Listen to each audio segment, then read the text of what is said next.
pregnant for yeah, you did. I told you. She's been pregnant for 7 years. I'm old. Yeah, dude. She thought she was going into labor last night. We ended up going up to the hospital. Well, She's already 4 I'll centimeters. I'll tell her myself. That's what I'll do. I'll congratulate her myself. Right on. But yeah, she's 4 centimeters dilated, dude. Wow. Right now, we're just waiting. Couple of things, right? You asked a good question. Is abortion discussed in the black community? No, because there is no black community anymore. So these women operate independently, and they don't think we have anything to do with it. So they don't talk to us about it. Well, no, Israel, what I'm saying as far as discuss, like, is it like, is abortion always a considered option? We don't know, because we have no part in that decision. So we wouldn't know. They don't talk to us about it. Yeah, I never used to hear about as far as I know, it isn't in the white community. We never heard about it like growing up, like us as black dudes. Like, it's like what abortion shit. This shit, all this abortion shit they doing on national television. All this shit was new. This was the first time I seen this shit. And I grew up in a house full of women, man. They did not have that conversation in front of me. Hell, shit. Me and my grandfather, I guess they kept us out of a lot of conversations. As you should as a child.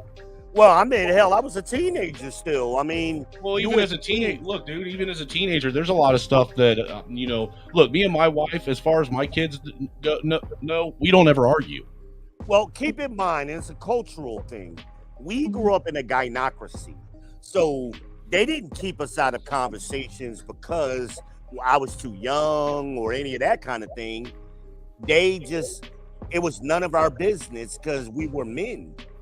Oh, it's one of those mind your business, mind your business type shit. Yeah. And take it, man. We got a lady right here, Lena. Did you ever hear about like abortions growing up between the ladies in the black community? Yes, through the ladies and my grandmother. My grandmother was against abortion, and she believed abortion was murder. When I was going with your male family members. Yeah, my cousin is very pro-choice. One of my favorite cousins. He was like, go to the top shot. He was like, I wasn't ready to be a dad. Her body had choice. Well, he didn't say her body had choice then when he told me, but he was like, I would have had 3 kids. So I understand. He was very pro-choice, but that's it. The only other person I really ever talk to males is if I asked or something how they feel about it, like they should be involved in discussion. That's their child too. How do you know I want my baby aborted? Yes, I have one child. Okay, so when you and the father of your child, when you let him know that you were pregnant and whatnot, and you were discussing it for the first time, was abortion one of the topics that were brought up in the discussion as an option? Yeah. Yes, it was an option, but he wanted the child. I better not abort that baby. See, that's something that I find interesting because, like, my wife, when she got pregnant with our first kid, and she was telling me, and even with my exes, abortion was never a part of the discussion ever. If anything, like with the girl that I got pregnant when I was in high school, it wasn't abortion that was the option; it was giving it up for adoption. That is another option right there. That, man, look, that's why I say this shit ain't fair. But we talk about men's rights all the time when it comes to this legal shit. But they can give the baby up for adoption, but you can take the baby right back. Because they'll favor. No, hell to the no. Look, I got a court case I'm gonna cover for you, Lena. This dude literally wanted the child, and the courts wouldn't let him get the child. They just sold the baby. Pretty much, that's what they do with adoption. They sell these kids to another family, and this man the child doesn't even know him as her dad. She knows him as Mr. So-and-so. He knows the child, and he drives like 2-3 hours to go see her. 2 hours, 3 hours there, 2-3 hours back. You go see this girl that's with somebody else, and the court will not give him. How long did he know right away, or? Yeah, the child ain't nothing but like 5 years old. He been trying ever since she was born. Oh, that's weird. Now I know another case. where the mom didn't consult the dad and went ahead and put the baby up for adoption, and he said it was out of his consent, and they immediately gave the child back. Well, see, I know a dude that who lives over in Ohio where I was from, and his ex got pregnant and then took off without the kid, without even telling him he had a kid. He found out that he had a son like 6-7 years later. All right. Then when he found out he had the son, he found out only because she ended up catching a felony for some kind for selling drugs, and I think for being responsible for somebody ODing or some crap like that. And the state ended up giving the kid to the grandma. Well, he came down and said that, hey, I'm the kid's dad. All right. This dude spent, I think, 5 years going from Ohio to Texas, going through court cases, counseling, and all this stuff for, I think the first time he took it to family court, he got told no. The second time he got told no. And then it was finally 5 years later, he was given his son back. Oh, wow. They usually don't want to give the kids to the father. Like, that's usually how it goes. Like, and I don't understand that. Straight up, because you're right. Like my ex, she was living in her van, dude. Living in her van, and the cops where I live made me hand over my daughter from the house that she had been growing up in, living in, and give her to her mom, who was very clearly living in her van. That is crazy. I couldn't have did that as a cop. I'd be like child endangerment. I almost went to jail that night, but then what good would I have done? She would have still ended up with her mom. Right. Look, man, the shit ain't right. The shit ain't fair. And I'm glad that we bring awareness to that shit, because a lot of people, when we say this shit, they just don't even understand. Like, I have these conversations with people that literally have gone through it on a day-to-day basis. Like, one of my coworkers, he had a kid with a girl, and he was paying child support for the kid, but she never let him see him. And the funny thing is, like, a lot of people like, oh, he just saying shit. Well, the kid, his son, works with us too, and he'll tell you. It's like, yeah, my mom literally kept him away from me. He'll just go and recall all the times, and like just using the court and shit. No, man, look, I don't know what dudes do, because we got dudes advocating for it, man. I don't know if we need to start pushing for legislation, like telling our there needs to be active legislation to actually do away with family court and family law, because it's unconstitutional, and all it is a money hustle. I think there should be more awareness and more access to lawyers and help for fathers in order to gain their rights. I don't think the state should be involved unless the child is endangered. Yeah, the government shouldn't be involved in our household. Like, that's the problem. Is we got too much of the state level and federal level government sticking their nose into family households and telling households how to be ran. You can't say sticking their nose in when it comes to this, though, because the sad part is they openly and willfully accept these women running to them. Women know they have an option. They know they can take a dude to family court and fuck them over, whether it's actually for the well-being of the child to get money to help raise it because he just refused to, or because she just in her fucking feelings and now she want to hurt him. And I think it's the latter. Look, dude, it's the latter. Jay, the last time I talked to the child support office was 2 years ago, when I told them that if they didn't take the hold off my license, I was going to sue them and everybody from that office that has their name on any fucking piece of paperwork that's gotten sent to me. Simply because they are willing to take my rights away, my licenses, and try and put me in jail if I don't pay child support, because I stopped paying child support. I stopped it myself. I don't give them nothing, because she doesn't let me see my kids, nor has she let me even speak to them on the phone for going on 6 goddamn years now. Oh, is it illegal? Isn't that illegal? No, they don't really. No, it isn't. And see, the thing is when you bring that up to the people in the child support office, every single time they said, well, that's not our problem, and you need to hire a lawyer and take that to court. And I said, well, that's funny, because you guys were the ones that set up the visitation. Now, I thought the refusal of visitation is considered It's considered contempt of court because there's local rule 24, I think is what it's called, and that's what most visitation schedules are set up on. Mhm. But the thing is, and you're supposed to be able to call a sheriff or a police officer and show them your court papers, and go and the sheriff and or the police officer make them release their child. But no cop will do it because they refuse to get involved with what they call domestic situations. There's family court. They said this is a matter for family courts. That's what they always say. It's funny they'll get involved with a domestic dispute when a woman says a man put her hands on him. Yeah. That's because it's imminent danger. Like they can be sued if something happens to her. My kids are in imminent danger because their mom, for some reason, thinks she needs to hold them hostage from me. Why is she holding them hostage? That has me concerned. That's true. We always talk about in family court in the best interest of the child. That's why when I see some of the people's like court orders that they give on the visitation, I'm like, how is that in the best interest of the child? You're pretty much saying that the man is just here to spend money on these kids and see them maybe once every 2 weeks. That's crazy to me because I know a child needs whether it's a boy or a girl, they need their father around a consistent basis. They need both their parents. Yeah, right. I got a question.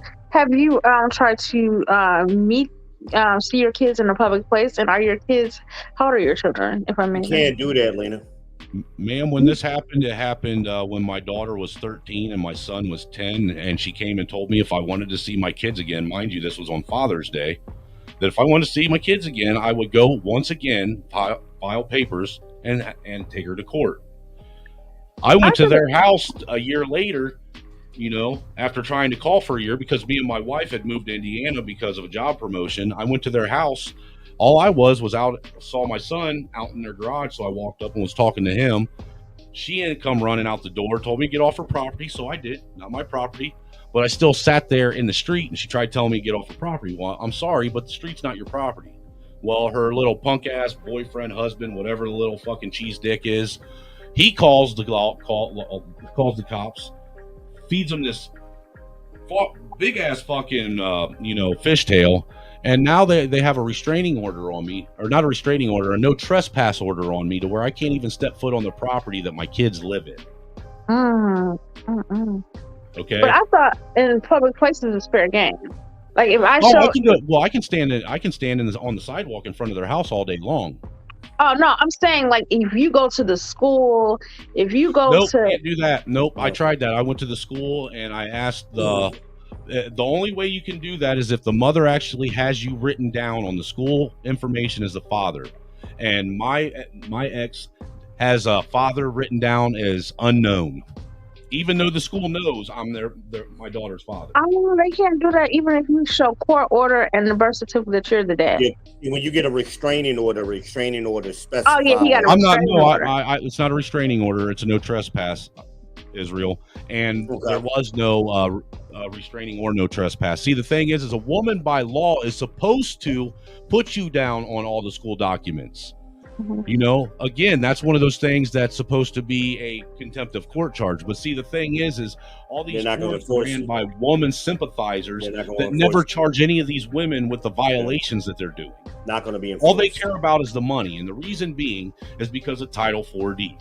And Title 4D, Title 4D is a federal program that gives states grant money at 70 cents to every dollar that is collected through the Child Support Title 4D program. Right. That's why I said it's a collection agency.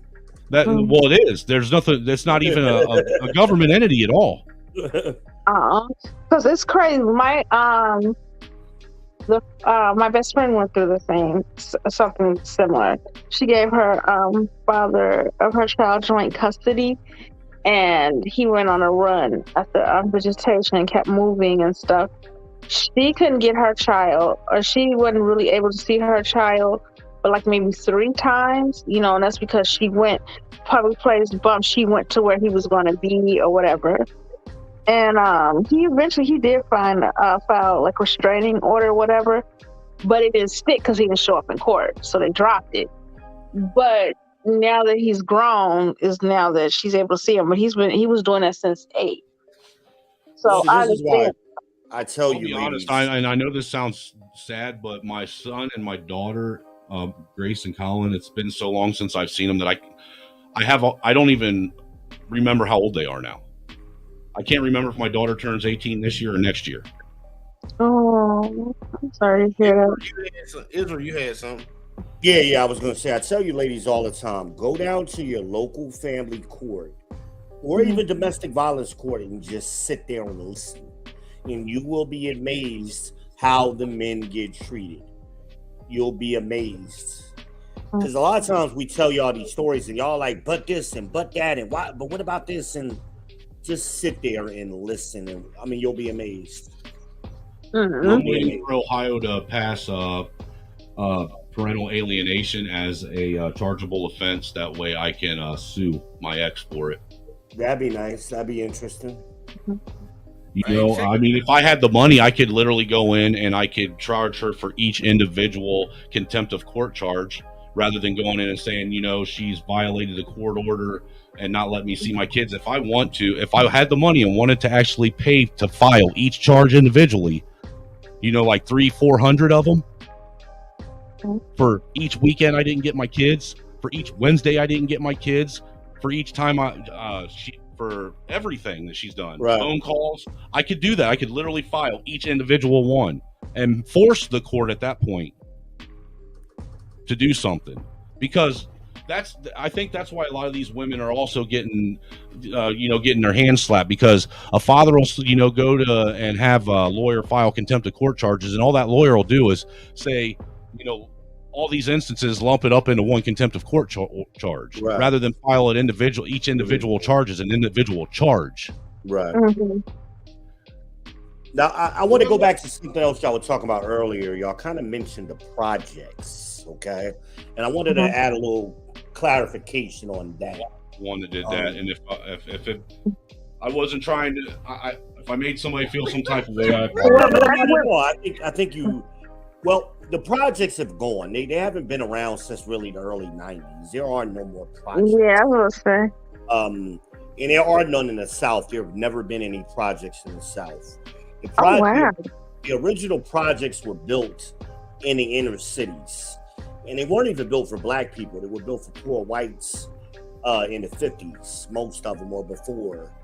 And when the black people started migrating during the Great Migration out of the South, they started moving into what we known as the projects. But they tore most of them down. They tore down here in Chicago. Chicago, New York. Well, New York, they converted a lot of them into $1 million condos. Now, everywhere else, they kind of Indiana, Chicago, they kind of just tore them down. But I mean, we kind of consider, like, we kind of just freely say or generally say public housing is the projects. Public housing is a little bit different. Well, it kind of is, but it isn't. Yeah, it is big. I mean, these projects that they built, these were huge facilities. I mean, they were huge. Gotta see your face before I bring you up. Keep going, Israel. You want to bring somebody up real quick while I'm I'm just letting them know I gotta see their face before I bring them up. Okay. Yeah, but they were huge. And then the hood. The hood was just the neighborhood, or it became the neighborhood when black people started migrating into what then was the suburbs. So you had a lot of white flight going on during that time period in the 60s and 70s. So typically, like if you take Chicago, New York, New Jersey, basically you draw a circle around the center and just keep making bigger circles, and you'll see white flight over the decades. And that eventually became the suburbs. But the most of black people never really lived in the inner cities anyway. Most black people lived in the South, historically. But we call things the hood. That ain't the hood. It's just I mean, it ain't necessarily the ghettos. I mean, these were pretty much suburbs or older suburbs, but we call them the hood. And I think Israel, what you're calling this the black neighborhood, those were the neighborhoods that actually had fathers in them, though, and those are totally different than what they refer to as the hood today. Well, That's where black my women point. get their baby daddies Yeah, from, the that's my project. point. I mean, what we call it just became a saying that people heard on TV because of MTV and BET. Everything is the hood now. I even hear people in the South, in the country, saying, "Oh, this is the hood. This ain't the hood. This ain't nowhere near the hood."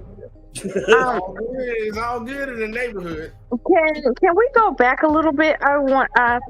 Chuck said something that surprised me. I wasn't aware of. I was surprised. You said that white women back then or whatever, teenagers or whatever, that they will take the child support and kick the man out, like welfare kicks you out of the home. Do you believe that welfare kicks white males out of the home? Or it can happen? The system kicks all males out of the home. The system's Now not as far as the family court system goes, it's not racist, it's biased and sexist. So during the New Deal, when they first created the welfare state during the New Deal, it was really to give help to women who were abandoned. You know, their husbands went to war, never came home, that kind of thing. So when women went down to the state, basically they had to show that their husband abandoned them. But in the 70s, they changed that, and it kind of got weaponized against men. I'm trying to be nice, man. But read the Monahan report, Lena. The Monahan report documents this. So white women actually at that point, Lena, saw what black women were doing, and they said, "Hey, we can get some of this too." So in the beginning, though, white people were kind of surprised that black women were choosing to take the check over their men, because that wasn't what previously happened. So once in the 70s, it really got weaponized. All women said, "Hey, we could do it too."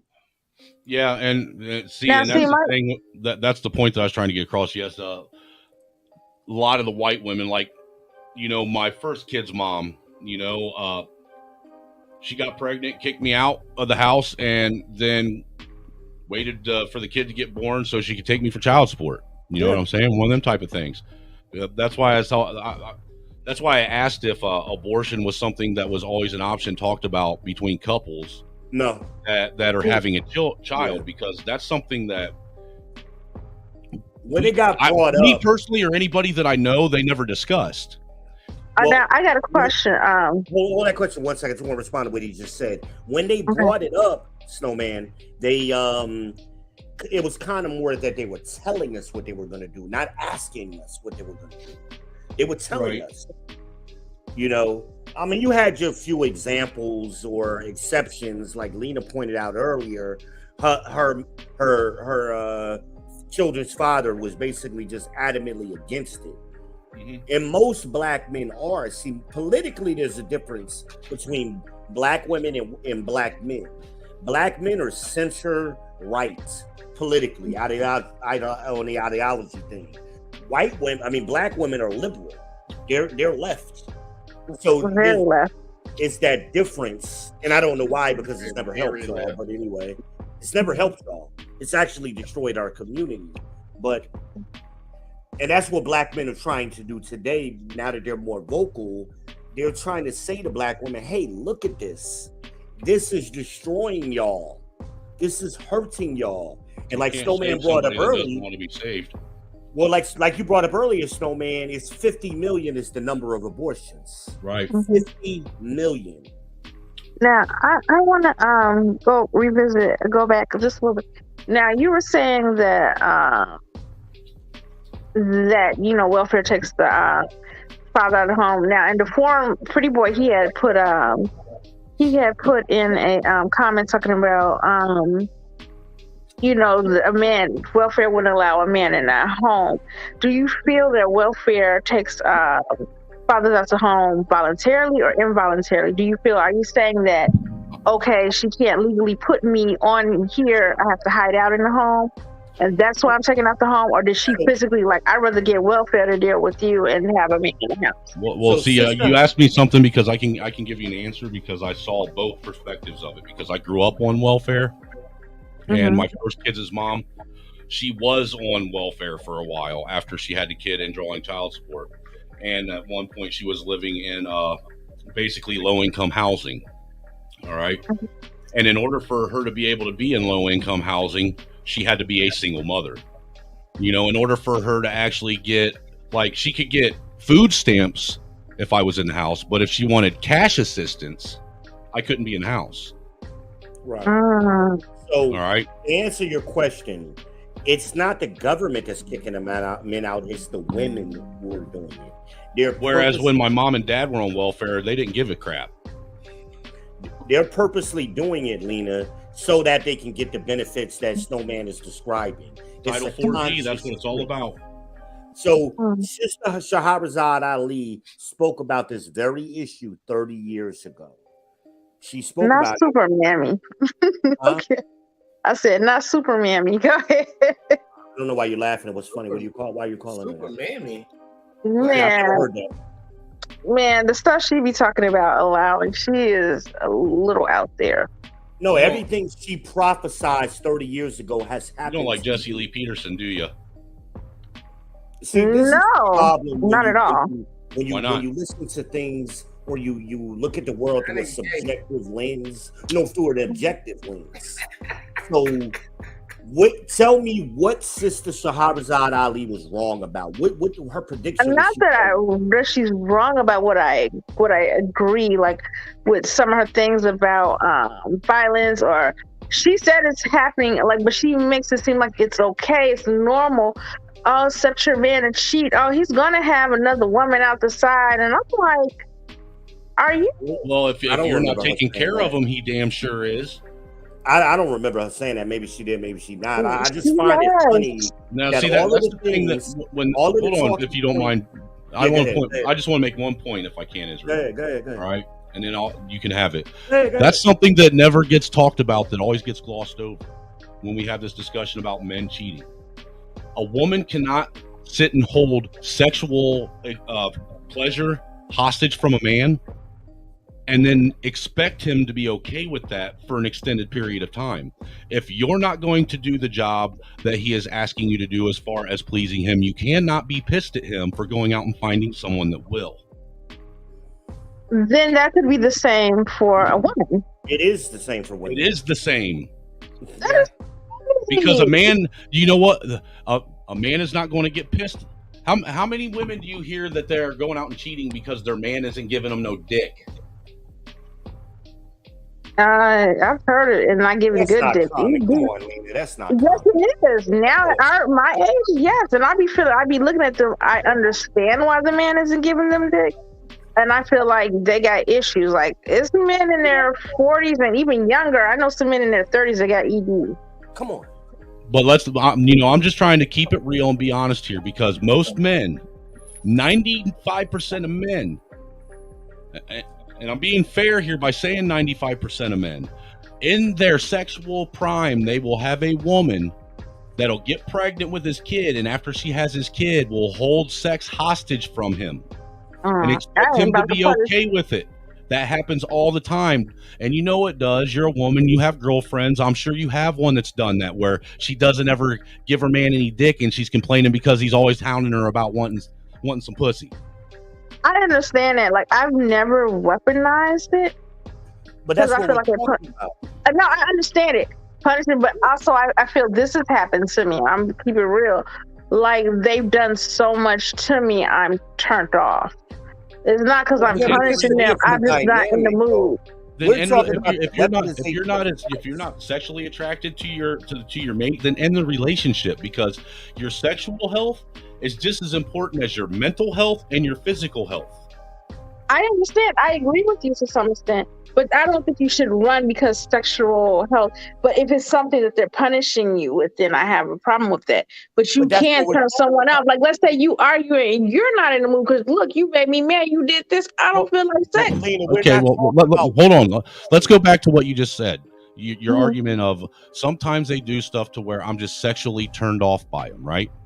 Yeah, it's once in a while. It's Okay. not like a Well, if you're constant. sexually turned off, then why do you care if he's out sleeping with someone else? Because I wouldn't want them to be attracted to someone else other than me, to love me, touch them like I would touch them, and it's an endangerment. Men don't fall in love like On that. top of that, and also it's a safety issue. But see, I think y'all are talking about. Everybody, hold up real quick. Hey, y'all, hold up real quick. Yeah, hey, whoever this is in the back chat, doing all that nonsense. You can either get the fuck up out of here and get banned, or you can cam up. I don't know who the fuck you is. Oh, I'm good. What the? Yeah, motherfucker talking about they outside or some shit like that. I don't know what the fuck that is, but there ain't nobody outside my house. I got cameras. I'd already done saw your I'm outside. like that, but yeah, I don't know what that is. So you need to go and get the fuck on. Y'all continue the conversation. I'm listening. Yeah, he a hater. Yeah, hold on a second. So I think y'all are talking about two different things. Lena, what you're describing is a temporary, once in a while kind of thing. Yeah, that's what me and Snowman are talking about is long periods of time men are withheld from sex. Yeah, it's a lot of men in sexless marriages who haven't had sex with their wives in years. Like, for example, I'm not trying to put my sexual business out there, but my wife understands that it's important. She's at the tail end of her pregnancy. I'm not physically attracted to having sex with a pregnant woman, but I still have sexual urges. She's not wanting to have sex right now, and she understands that, and she accommodates it how she can without us actually having sex. Yeah, you gotta get that face, get that top. So that's what we mean by weaponization of sex. You know, there's too many women that actually use it as a weapon and as a bargaining tool in a relationship, and rather than actually having a healthy relationship with a man. And then they turn around and get mad because their boyfriend or husband went out and cheated on them, and they're the reason why he cheated.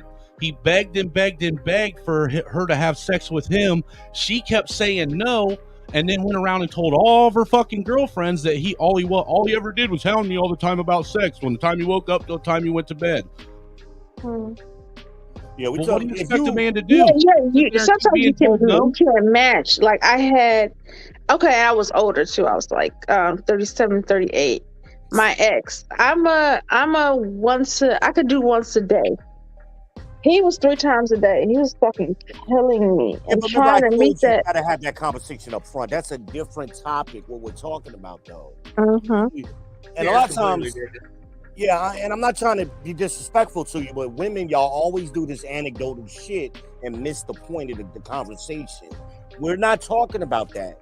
We're talking about women who are weaponizing their sex to have leverage and control in a relationship. They're withholding it from men for long periods of time. And then get mad because he goes and finds it from someone else who is attracted to him. And my husband cheated on me, but you're leaving the fact that you ain't slept with him in 10 years. Come on, hell, dude. That's what happens to me, though. 6 months. I ain't gonna lie, though. 6 months without it, that's wrong. That's what Chuck is describing, though, like his wife and stuff. That's why I mentioned that, like, you know, how often or whatever. I actually went through that, though. Exactly the same thing when I was pregnant that last month. I tried to accommodate. It still wasn't what he wanted. I tried, and that's when he cheated on me. But for the last 2 months, I was so big and like pregnant, and like he liked to squeeze and beast. I'm like, you gonna squeeze this baby about me, and I'm uncomfortable. I felt like I wanted to throw up. It wasn't because he did it. Just it's not the weaponization of sex. I think what you're describing is just incompatibility. So that conversation should have happened way before then. Again, I told you that before. You got to decide, okay, if you got a man who wants it 3 times a day and you can only do it 1, y'all got to negotiate that up front.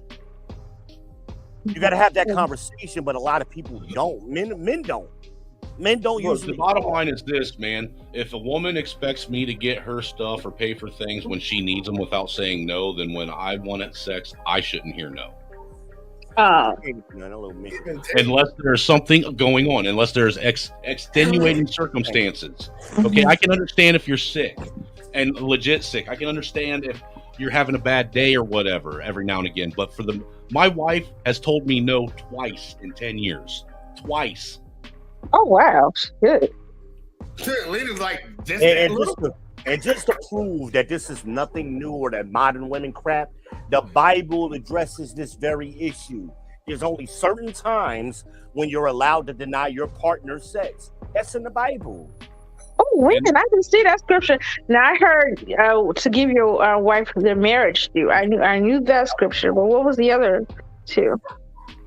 There are plenty of scriptures on sexual relationships in the Bible. You can't deny the bed is undefiled, meaning anything goes in the bedroom between couples. There are lots of scriptures on this. The Yeah, I heard problem, about.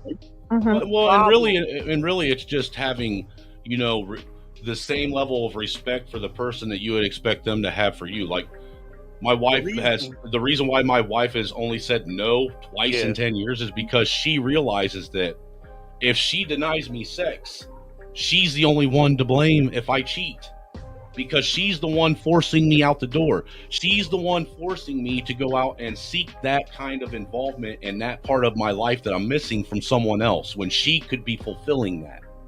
the reason why it's shocking what I just said to you is because the church doesn't teach the Bible. They teach religion. This has been in the Bible for thousands of years. It ain't nothing new. Also, there's a social contract. That's what Snowman is describing between men and women. So when one doesn't uphold the contract, you can't be mad when the other person doesn't uphold it either. Right. I mean, well, how pissed would a girlfriend or a wife be if she had some man that was, you know, threatening to assault her while they were out, and her husband or boyfriend looked at him and said, "Not my problem. You deal with it." There's a contract. Men got to do certain things. We got a duty to each other. Men have a duty to women. Women have a duty to men. But I mean, I don't have to fight other dudes and protect women. I don't. I can choose to opt out of that. But then, you know, there's give and take. There's things that you want from me. There's things that I want from you. In the current environment, all of this has been just skewed and blurred, where we don't even just go by traditional social contract between men and women. It's craziness. Craziness. I swear, I think that's the it says so violent, golly gee whiz, so rude to your coworkers. I don't, dude, it's somebody that Jay knows that's messing with him. They better be joking. Hey, I'm a drop. I'm not going to drop off, but I'm a mute for a little while. I'll be back. Okay. Yeah, I don't know who the fuck that is. I ain't really paying no attention to that shit.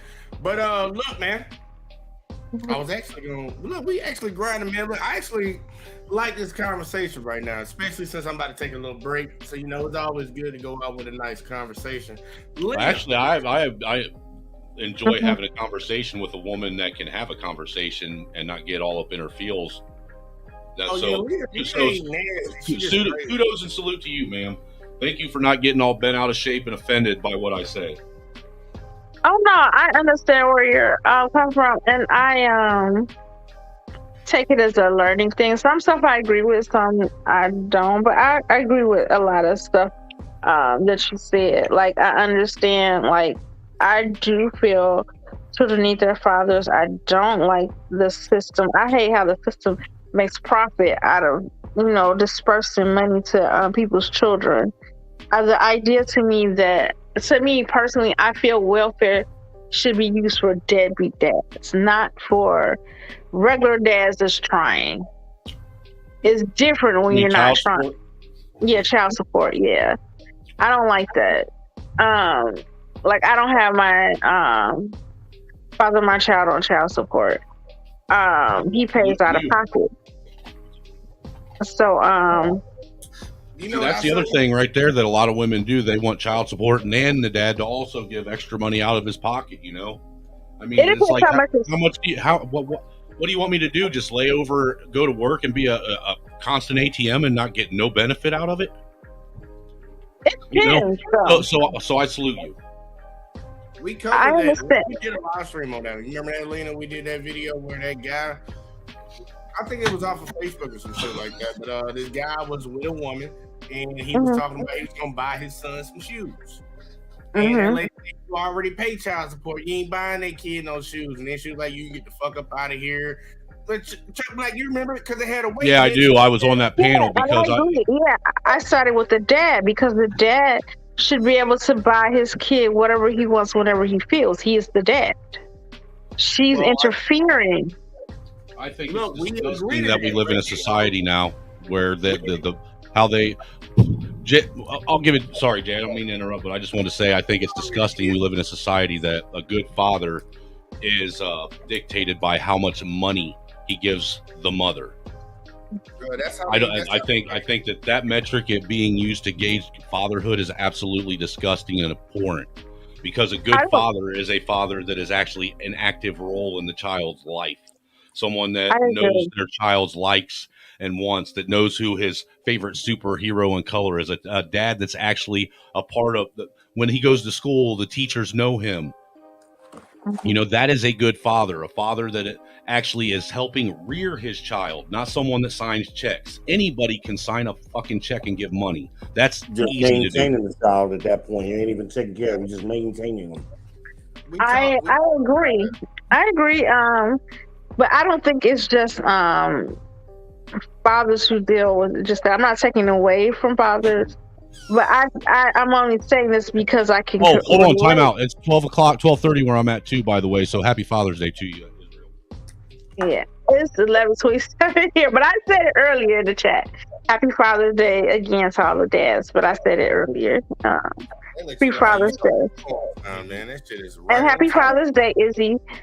Happy Father's Day to all the good dads out there, and happy Father's Day, Chuck. But however, I got 7 kids. I'm just saying this because I can relate to you, because I felt the pressure.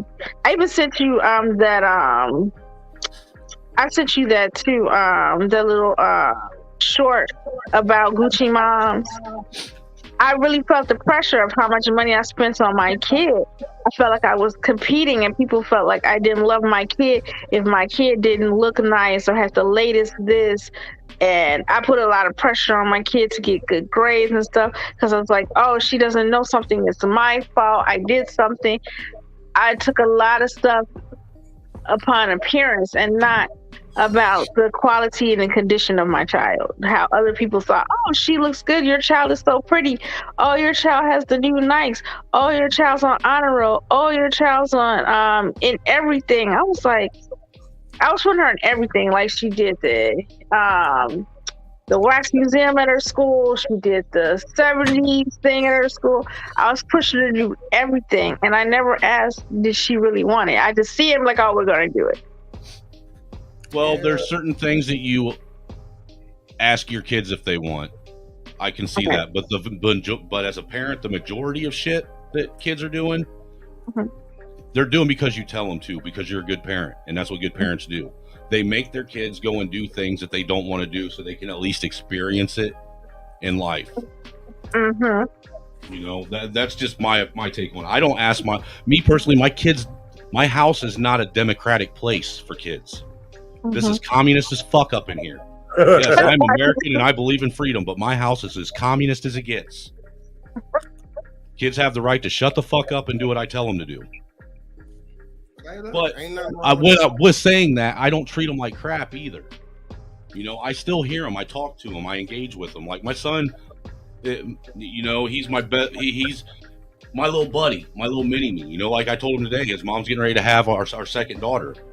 It's about to be, me and him are about to be overruled in his house. So I looked at him yesterday. I said, look, we got to stick together. First, that's what I said, Israel. I said, you know what? I'm going to give you about 2 weeks to make up your mind who you plan on being allies with. I said, better yet, no. I'm going to give you 2 hours after that kid's born. And if you ain't chose by then who you're allying with, I already know you're the enemy. This man crazy. Look. We done grinded, man. Look, 3.5 hours. And look, this is a good way to go out, man. Look, great conversation and shit. But yeah, your son better pick wisely. Fucking look, I'm gonna go. It ain't even here, Jay. He already siding with dad. He already decided, nope. Well, if he's smart, he better. Look, and we can go around the room. I want everybody to give me their final thoughts on the show tonight. and then let them know where to find you at if they can find you at. Lena, you going second. So I'm gonna start off with VBen Israel first. I am VBen Israel. You can find me anywhere on social media, VBen Israel, here on YouTube at the People's Podcast, and you can definitely find me here on the jVJ Network. Y'all heard that here first. Look up, we got Miss Lena. I'm also known as Positive Vibes in the chat. I don't have anything on my channel. I'm just here, supporting the content and learning and getting different opinions and views other than my own. Girl over here trying to sound cute and shit. Innocent and shit. All right, Chuck Black, you up, sir. Hey, you can find me on YouTube, Rumble, TikTok under the Angry Snowman 2. I invite everybody to come over to the Island of Misfit Toys and come play in my sandbox. All right, y'all go over there and do. And as far as the topics, Miss what's her name? Fucking that nasty ass fucking. What's her name again? The Queen of BW. Yeah, Cynthia G. Why don't you do yourself a favor and go fucking stop breathing air? I love Cynthia G. Why does everybody get? Well, first off, her voice is like nails on a chalkboard. Somebody needs to fucking fill her mouth shut. Look, Lena, we not gonna talk about you and your love affair or the like that you have for Cynthia G. Look, Chuck Black, I think a lot of people agree with the sentiment. Like, just go somewhere and stop breathing air. Right. But look, all in all, y'all, look, man. I'm glad we grinded out. We actually put in some good little work on this one, man. And look, yeah, some good discussion, Jay. I appreciate it. Yeah, man, it was fun. I don't know how long the break gonna be, y'all, but it ain't gonna be. I don't know. You'll see me when I'm back on live. Y'all will see it. Still giving you regular content on a day-to-day basis, videos and shorts and shit. Jay got to get a video, y'all, so he got to have time to heal. Look, Israel, he capping is what he is. First he tells us he's going to go away so we can celebrate and be like, great, we ain't got to hear his damn mouth for a while. And then he's going to recant on it. They'll all be back in 3 days. But y'all ain't going to see me on live streams. That's the big thing. Y'all, I'm just not going to be doing live streams. So, but y'all might catch me right when football season come back around. Hopefully it ain't that long, but y'all know I run that on the sports show. But I got to take a little shit done. And y'all, it's gonna be a lot different when we come back on it. But make sure y'all tune in to all the content creators that let you know where to find them at. Still check out the regular channels. If you do see me live, you will see me over on jVJ Gaming. That's where I'll be over there playing games. I'll still be doing that because I got to build that up. But all in all, I'm gonna drop the link in here in the back chat if anybody want to catch us in the back chat. Whoever the hell was writing me all that crazy shit in the middle of the stream, I will bring you up when we in the back. But here goes a link right there for everybody that wants to come and chop it up with us. Wait a minute, Jay. Somebody got some smoke? I don't know, but I'll bring them up there. And I ain't bringing up nobody if they don't show their face. You know that rule. But look, man, if this fun has been great, I'll catch y'all in the next one, whenever that may be. Make sure y'all tune in tomorrow. My boy CJ got one going, the C Money Podcast, and I think they talking about some R&B shit. So it should be something. But appreciate y'all. Like, subscribe, all that bag of chips, and we gonna catch y'all. Y'all know we gotta throw them things up. Gonna catch y'all in the next one as always, man. Peace.